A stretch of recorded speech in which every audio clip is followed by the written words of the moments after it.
Hi, and welcome to our class on early American Gothic literature.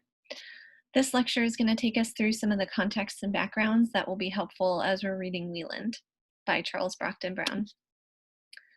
So a few of the useful contexts you're going to need to know are the Enlightenment, Romanticism versus lowercase r romance, the sentimental novel, and the Gothic. And we're also going to be reading some secondary sources that help with this, but I sometimes think that a lecture can help bring out some of the major points and really focus our reading, especially because it can be hard to read early American writing. And so knowing what kinds of things to look for can really help you make sense of a text that should be fun, but might be hard until you get used to the idiom. The Enlightenment is a historical period. It's usually specified as being from between 1715 to 1789, although sometimes those dates are marked differently by different scholars. It's an intellectual, philosophical movement that emphasized reason. In American history, Benjamin Franklin's body of work, from his autobiography all the way through his scientific experiments, can show you a good example of Enlightenment thinking, just if you're interested to look some of that up on your own. This is a quote from Immanuel Kant. Enlightenment is man's emergence from his self-imposed immaturity.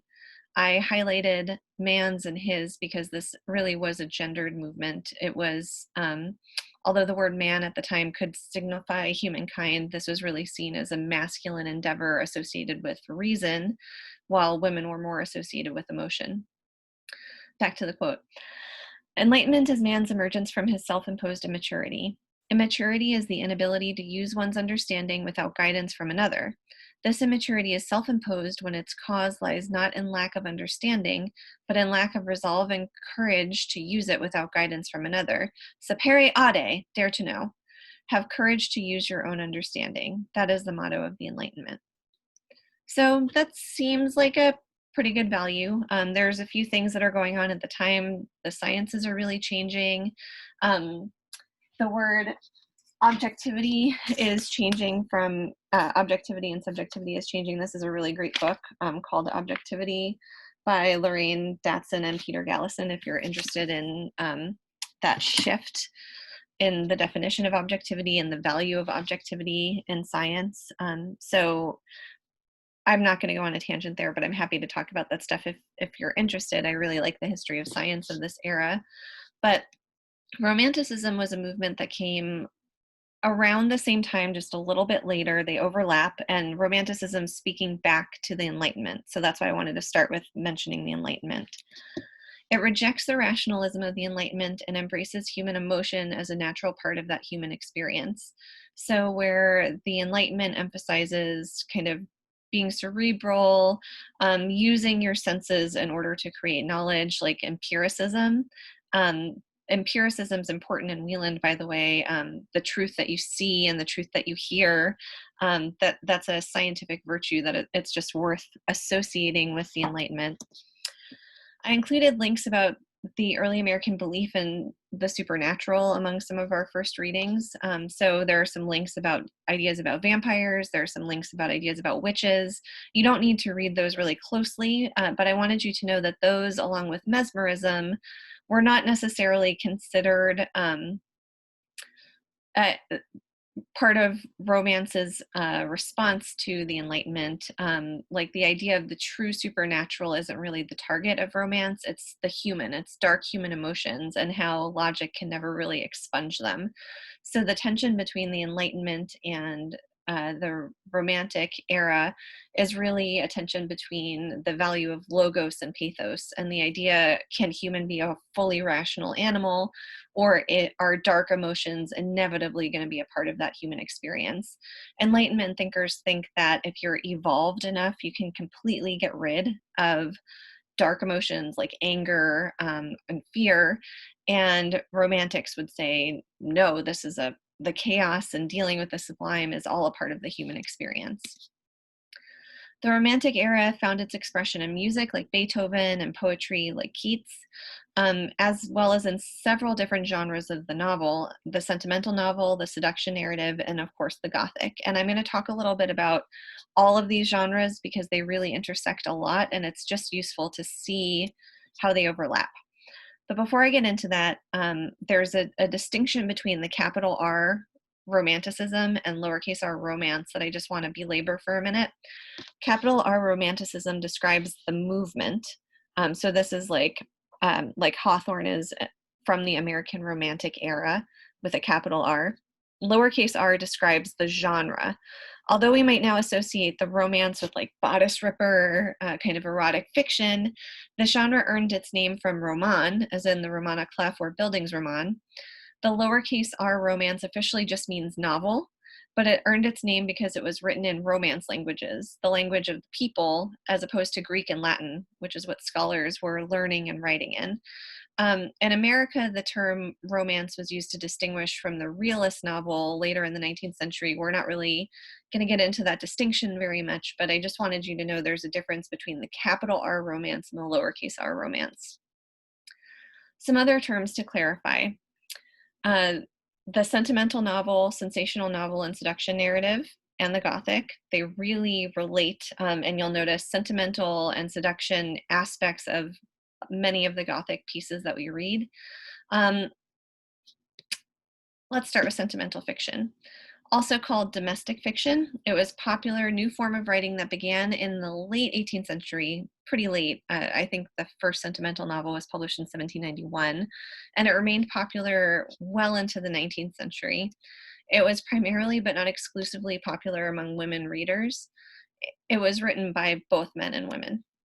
Sensational fiction was an emergent form that overlapped with sentimental fiction in that it played on emotions and sensibilities, but instead of emphasizing sympathy, it emphasized surprise and sublimity. So in sentimental literature, you'll notice a lot of tears, and you'll see this in Wieland too. There will be moments where Clara cries or faints. Those are sentimental emotions that they're emphasizing, but it's also a sensational book because there's also going to be fear and the sublime, as you'll see as you read. The seduction novel falls somewhere between these two, and seduction is something that will come up a little bit. It will at least be invoked in Wieland, even though I wouldn't call Wieland a seduction novel by any means, but it's about how women who are supposed to be innocent and pure can kind of fall prey to men's darker emotions, and I'll give you a few examples of those in a moment. So immensely popular seduction narratives include Susanna Rowson's Charlotte Temple, also published as Charlotte, A Tale of Truth from 1791, and Hannah Webster Foster's The Coquette. And those are both stories in which an innocent girl just has a little more autonomy than women are supposed to have at the time. In the case of The Coquette, for example, she's engaged, so she's left her father's house to help her betrothed, but he passes away. He's an old sick man, and then she's alone. Her father has passed away too, and she has this freedom that's really scary to the social order of the time. So she goes from being an innocent woman to being a ruined woman. And these are sometimes based on true stories, and that there will be a story of like a woman who is found dead and pregnant, and no one knows how like a woman from a higher class could have been found in these conditions. So authors are trying to tell these stories in a way that try to make sense of the psychology of what's happening in little news blurbs.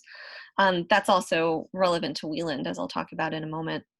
The most famous example of American sentimental fiction is Harriet Beecher Stowe's Uncle Tom's Cabin. That's not about seduction. It's about using your emotions to do what's morally right. Lots of tears. There are other emotions and things going on there, but it's really about how our feelings and sympathy are how we kind of evolve morally. And you can see how that's in tension with the idea that of the Enlightenment, that we use our reason to mature and evolve. So that's the Romantic versus the Enlightenment paradigm of human growth. The Gothic was an early form of sensation fiction, although sensation fiction eventually included a lot of other genres like horror and thriller and other things. The Gothic is a subset of this, and different Gothic tales will play on sentimentality and seduction narratives. You don't need to know much more than this you'll be able to identify, oh, seduction, I see it happening here. Or, here's a sentimental moment. It's describing a character crying. It's trying to elicit to the reader to cry too. It's trying to make us feel right. The phrase feel right is an important phrase of sentimental literature. A note on terminology. Some people would call these subgenres and not genres. I'm not invested in that terminological debate, but you're free to look it up if you want to be more precise. And a note on gender and genre. All of these genres, sentimental, seduction, sensational, gothic, at least in the late 18th and early 19th century, were very interested in gender roles specifically for women. So they might be trying to stabilize a gender role. At a seduction narrative, supposedly the idea is that you see a fallen woman and then it teaches the women who read it how to make better choices. They might be seen as didactic. They might also be seen as destabilizing gender roles. And that's something that the Gothic does a lot. It might critique or raise questions about domesticity. So a question that you might ask as you're reading is, why did Brown choose Clara as his narrator, and how does he characterize her? How is he representing gender? So now on to the Gothic, the moment you've been waiting for. These are a few of the different qualities you can expect to find in Gothic fiction. It focuses on dark emotions, dread, suspense, terror. Its settings are often sketchy or displaced, unfolding in decaying houses and ruins. The houses are in turn often compartmentalized, think closets and cellars. If you have read Poe's Cask of Amontillado, that's as compartmentalized as you can get. The emphasis on dark emotions and spooky houses often raises questions about dominant discourses of domesticity. So this is something that we'll definitely see in The House of the Seven Gables. We'll see what you think about in Brown, if you see this there yet.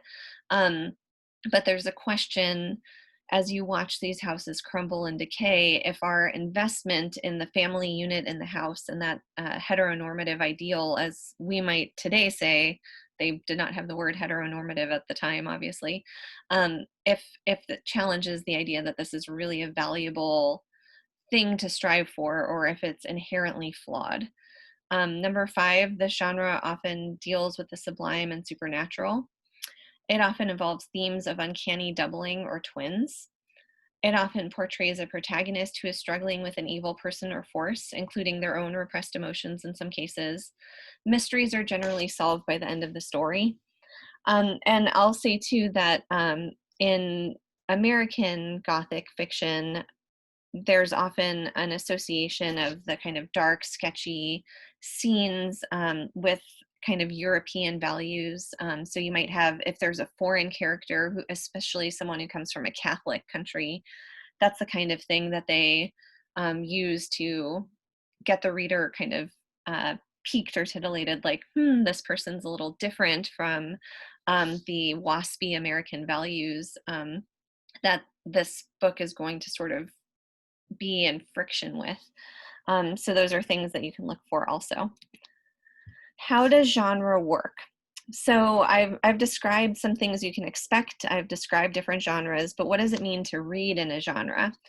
All of these things that I describe as being elements of the Gothic are not hard and fast rules. So it's not like publishers are giving writers this list and say, okay, you incorporate these 8 things, you're good to go, you have a Gothic novel. Works can include some of these elements and not others. Genres are categories that help shape readers' expectations. Imagine reading 200 pages of a sentimental novel and on the last page learning everyone was a zombie. You'd be surprised and maybe disappointed. Once a genre is established, publishers can market to it and writers can play with those expectations. So what I'm saying here is really that genre is an analytical tool. A book might tell you in the introduction, read me as a Gothic, and it's trying to get you to read it in a certain way. In the beginning of The House of the Seven Gables, Hawthorne is going to say, I'm writing a romance, and tell you a little bit about what that means to him. So he wants you to read it as a romance and not a Gothic, and we'll talk about why that is. But really the value of that framing is that it helps sell books. You could think about how, if you like a certain genre of fantasy, it's easy to be like, okay, who else is publishing in this genre, and find other things you like. And it also helps manipulate our expectations, because if we expect these 8 things that I described here in a story, and then one of them, if the mystery is not solved at the end, that would subvert my expectations based on other things I might have read in that genre. So now specifically onto Charles Brockden Brown. Wieland was his first published novel, and the first American Gothic novel. We know that he wrote something else that was not published beforehand. Wieland is based on the Yates murders of 1781. I'm not going to describe what happened there because it's kind of a spoiler alert if you really want to be surprised as you read, but you can look up Yates murders of 1781 and see what they're about if you want. It was very different from Radcliffe's Gothic. Radcliffe published what we now call the female Gothic, particularly because of Brown's engagement with history and Enlightenment ideas. So Brown is not exactly considered a romantic with a capital R in the way Hawthorne would be. He's still a little early. He's considered a sentimental writer, a little bit of a sensational writer, an early Gothic writer. But you'll see as you read Wieland that there's some tension with Enlightenment ideas. He kind of pulls out and draws attention to some of the things that are not quite consistent. There's definitely a lot of emotion, the dark emotions of sensation and Gothic, and then the tears and sympathy of sentimentalism. But there's also still some enduring value in the way that he represents the Enlightenment, at least according to some readings. I'll be interested to see what you think. Here's a timeline for contextualizing his work within Gothic literary history and American history in general. So in 1764, Horace Walpole published the first Gothic novel. In 1771, Brown was born.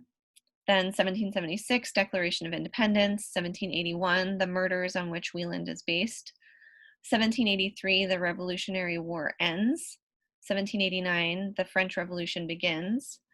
1794, Anne Radcliffe publishes The Mysteries of Udolpho. 1796, accounts of the Yates murders are published. 1798, Brown publishes Wieland, and Brown passes away in 1810. So he's one of the first Gothic writers. Even in general, it's a genre that peaked in Europe before it peaked in the US, and he's still among the first. But there's this foment of Revolutionary War in America and in France, and it's worth pointing out that these revolutions are part of what bring Romanticism to its height, because the Enlightenment is all about rationality, and then people experience war and trauma and death. And from some perspectives, it just seems like a needless glut of wealth for the wealthy, like in the French Revolution. So the Romantics cannot really jibe the Enlightenment ideals of just being purely rational beings with all of this war and pain and suffering that's happening on the global stage. And they want to bring the dark emotions that come with that unrest to light. So that helps you explain the context of his book itself. As you read, think about how he uses logos and pathos and how he appeals to history. You'll notice, for example, a quick reference to the French and Indian War in the beginning in the section that we're reading for today. And some key terms from the American Revolution and Enlightenment that might be useful as you read. Deism is the belief that God exists without organized religion. I have a lowercase g here. Deist would probably capitalize it. It was still a kind of monotheism. This was the kind of religion that was practiced by the so-called founding fathers, especially including Benjamin Franklin. It's the idea that you can kind of perceive God and learn God the same way that you learn science. And it's, I think, a little telling that science at the time was actually called natural philosophy. It was like sitting and meditating on nature would tell you what you could learn empirically, but also what you could learn spiritually, according to deists. Republicanism, the need for a virtuous elite to rule the people, as opposed to democracy, rule by all, sometimes characterized as mob rule. Civic and Republican virtue puts the interest of the group ahead of the individual. A Renaissance man or woman is someone who is trained to be well-rounded in knowledge of the arts and sciences. And this, you're going to see our main characters reading plays and debating philosophy. They're enacting that role of the Renaissance man and woman. It's interesting to see a woman playing that role too. This is a little different than the cult of true womanhood that we'll see when we get to Hawthorne. If you want, you could go ahead and look at the article on the cult of true womanhood that I'm assigning in a few weeks. But when we're thinking about the gender dynamics within the book, you can ask yourself how Clara is represented, how that representation is different from Wieland's wife, Wieland himself, Pleyel, the other characters. And finally, Yeoman Republic. This was Thomas Jefferson's fantasy of America. It involved small farms that people owned and worked, basically little utopias. So in the beginning, the characters live, once you get through their family history to Clara and her brother, the younger Wielands, you'll see that they live in something that looks to be like a little utopia. And we'll see what happens there. Happy reading. As I said at the beginning, it can be hard to read from this era, so give yourself time to focus until you get used to the style. I hope the key terms we covered today and all of our secondary sources help you think about things to look for as you read. But a few other questions you can ask are, what early American ideals does Brown include and why? What are the Gothic elements you see? How is he using them? And how does he represent gender, and why does that matter to the Gothic plot? I hope you enjoy, and I look forward to seeing what you guys talk about.